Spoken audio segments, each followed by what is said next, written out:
साहिवाल से executive editor Pakistan Malik Imran सगला की रिपोर्ट के मुताबिक Fatima junior model school registered 93/6 Sahiwal का 18वां सालाना जलसा तकसीम इनामात 2023-24 मुनक्किद हुआ। तकरीब में तिलावत कुरान पाक, नात शरीफ, मिनी नगमे, तकरीर, टैबलूज पेश किए गए।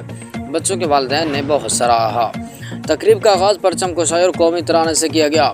सैयद लियाकत अली शाह और समाजी शख्सियत समाजी रहनुमा मियाँ बाबर सग़ीर अंजुम मेहमान खुसूसी थे। मेहमानान एजाज़ में मोहतरम जनाब Jahanzeb Ahmed assistant education officer, Muhammad Bilal Arshad assistant education officer Sahiwal थे। सैयद लियाकत अली शाह ओवरसीज़ पाकिस्तान और मियाँ बाबर सग़ीर अंजुम साहब समाजी रहनुमा सदर Rahak welfare foundation registered Sahiwal थे।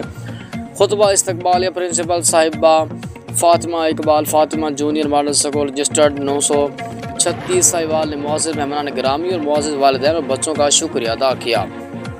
डायरेक्टर स्कूल साहिबजादा अली अहमद साबरी ने स्कूल की हिफाजत और तालीम के मैदान में अपने स्कूल की गिरां कदर खिदमात का भी जिक्र किया।